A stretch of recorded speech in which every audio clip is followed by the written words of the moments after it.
샬롬, 복된 수요일입니다.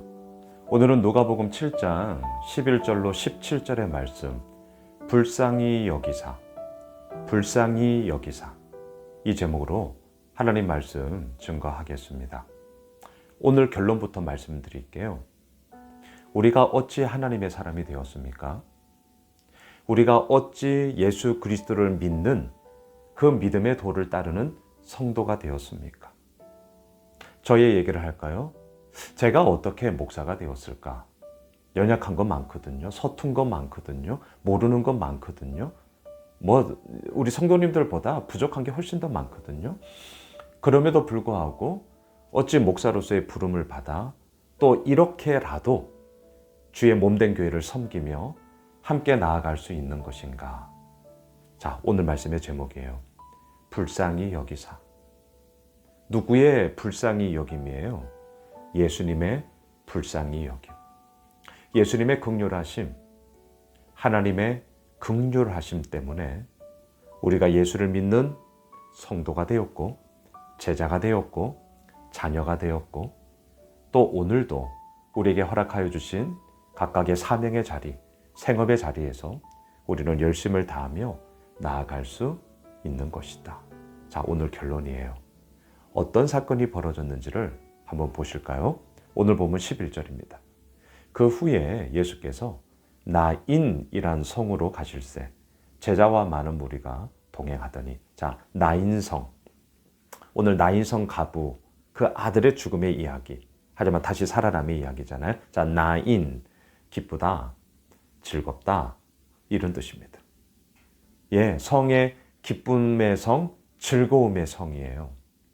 그리고 그 성으로 지금 예수님이 가시는데 이미 많은 제자와 많은 무리가 따르고 있습니다.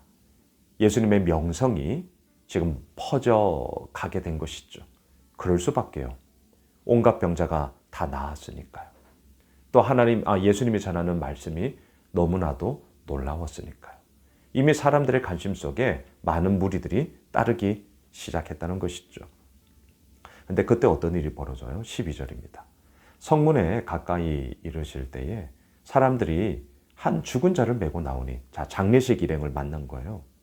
이는 한 어머니의 독자요, 그의 어머니는 가부라. 그 성에 많은 사람도 그와 함께 나오거늘. 자, 무슨 말이에요? 과부, 어머니가 과부예요. 그리고 아들 하나가 있어요. 근데 그 아들이 죽은 거예요. 우리 알고 있습니다. 이 당시에 자매님들이 사회를 살아갈 수 있는 그 기반은 남편 또는 아들, 남자를 중심으로 하는 남성 중심의 사회였기 때문에 이 연줄이 없으면, 이 핏줄이 없으면 자매님들은 온전한 사회생활을 할 수 없는 때였습니다.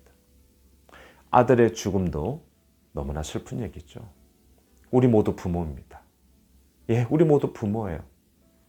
자식을 먼저 떠나보낸 부모의 마음, 가슴에 묻는 거죠. 어떻게 잊었나요? 잊을 수가 없죠. 너무나 큰 슬픔이에요. 그리고 한 걸음 더 나아가 이 과부, 이 어머니는 이제 홀로 남기 때문에 사회적으로도 정상적인 사회생활을 할 수 없는 너무나도 처참한 지경에 빠지게 되었단 말입니다. 이게 너무나 슬펐어요. 이 한 분의 슬픔만이 아니라 그 나인성, 기쁘다, 즐겁다라는 이름의 그 나인성에 너무나 깊은 슬픔이 드리워지게 된 것이죠. 자, 이 구도를 한번 잘 보셔요. 우리의 삶과 똑같지 않습니까? 앞서 말씀드렸어요. 하나님의 긍휼하심으로 인하여 우리가 하나님을 믿는 자가 되었고, 예수를 따르는 자가 되었고, 성도가 되었고, 제자가 되었습니다. 예, 우리는 그런 자가 되었습니다. 그런데 어때요? 기쁘다, 즐겁다 라는 그 나인성, 그 제자의 삶 속에 늘 기쁨과 즐거움만이 있냐? 아니요. 오늘 본문과 똑같죠. 너무나도 예측하지 못한 큰 슬픔으로 인하여 우리의 마음 가운데 불안함이 들고 불편함이 들고 좌절이 생기기도 하고, 때로는 이해하지 못함의 이야기로 인해서 우리 마음에 심히 어려움이 생길 수 있습니다. 예, 우리 그럴 수 있어요. 오늘 본문이 지금 그 얘기하는 겁니다. 마냥 좋냐? 마냥 좋았으면 좋겠어요. 하지만 그러하지 않을 때도 있더라. 우리 인정합시다. 예, 그러하지 않을 때도 있더라. 그게 우리의 삶이라는 거예요. 중요한 게 있습니다. 중요한 게 있어요. 13절입니다. 주께서 과부를 보시고 불쌍히 여기사 울지 말라 하시고. 자, 오늘 말씀의 제목 그리고 오늘의 결론, 불쌍히 여기사. 누가 누구에게요? 예수님이 이 과부에게 불쌍히 여기사. 예수님의 긍휼하심이 오늘 본문의 핵심 포인트예요. 그리고 우리 인생의 핵심 포인트입니다. 이게 기독교예요. 이 과부가 뭘 한 게 아닙니다. 이 과부가 믿음이 좋았냐 나빴냐 우리는 알 수 없습니다. 오늘 본문의 정황 속에서는. 이 과부가 온전한 삶을 살았냐 못 살았냐 우리는 알 수 없습니다. 자, 제가 왜 이 이야기를 하는 줄 아세요? 이 과부에게는 이러한 긍휼하심을 받을 만한 자격 조건이 있는지 없는지 그 유무를 우리는 알 수 없다는 거예요. 자, 알 수 없어요. 그럼에도 불구하고 예수님은 그 여인을 긍휼히 여기셨다는 거죠. 무슨 말입니까? 자격 없는 자를 긍휼히 여겨주시사. 우리 인생의 시작점이, 우리 인생의 출발점이 정말 예수를 믿는다는 것이 무엇인가? 내가 뭔가를 열심을 다해서 내가 그에 합당한 일을 하였기 때문에 그에 상응하는 뭔가를 이루었기 때문에 그에 대한 거래의 결과로 우리가 받는 것이 아니라 뭐예요? 전적인 예수님의 긍휼하심. 하나님의 긍휼의 은혜가 우리의 모든 시작점이더라. 오늘 본문의 포인트예요.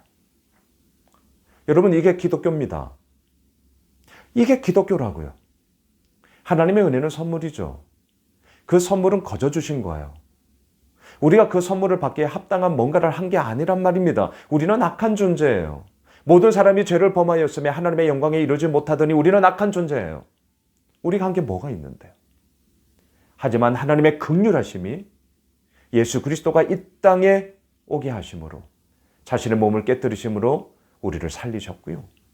예수님 역시 긍휼히 여기심으로 말미암아 오늘 나인성 과부, 그에게 하나밖에 없는 아들의 죽음, 하지만 그를 다시 살리시사 하나님의 역사하심이 어디에 있는지를 우리에게 보여주는 본문이란 말이죠. 16절로 내려가 보세요. 모든 사람이 두려워하며 하나님께 영광을 돌려 이르되 큰 선지자가 우리 가운데 일어나셨다 하고 또 하나님께서 자기 백성을 돌보셨다 하더라. 그렇습니다.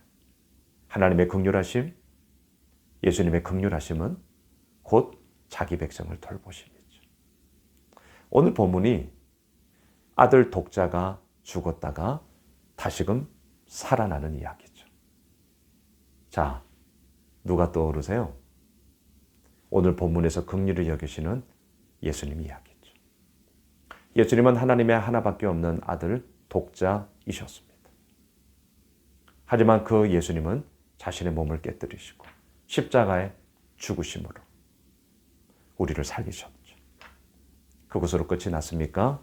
3일 후에 부활하시사 하나님의 생명의 능력이 사망을 이기고 생명으로 나아감을 통하여 우리들에게 다시금 참된 길이 무엇인지를 몸소 보여주셨고 증명하셨죠. 말씀을 정리하겠습니다. 오늘 말씀, 불쌍히 여기사 하나님의 긍휼하심, 예수님의 긍휼하심, 우리를 이끌어가는 힘입니다. 그리고 또한 잊지 마셔요. 나인성 과부의 아들 독자가 죽었어요. 하지만 다시금 살아났죠. 하나님의 독자 예수 그리스도 죽으셨어요. 하지만 다시금 살아나셨죠. 그리고 그 은혜로 인하여 오늘도 우리는 하루를 승리로 나아갈 수 있습니다. 오늘 수요일 한 날이 그런 복된 한 날, 살아나는, 승리하는 기쁨과 감사, 슬픔이 온다 할지라도 그것을 이겨 나아가는 하나님의 긍휼하심, 예수님의 긍휼하심으로 우리는 이 하루를 나아갈 수 있습니다. 기도하겠습니다. 주님 감사합니다. 자격이 없습니다. 뭘 한 게 없습니다. 하지만 예수님은 우리를 불쌍히 여기사 당신의 놀라운 일을 행하심으로 오늘을 살아가게 하십니다. 주여, 오늘 수요일 한 날이 그러한 복된 은혜를 마음껏 누리는 한 날이 되게 하여 주십시오. 예수님의 이름으로 기도드리옵나이다. 아멘. 오늘 말씀 붙잡고 우리 가지고 있는 기도 제목 붙잡고 계속해서 기도하겠습니다.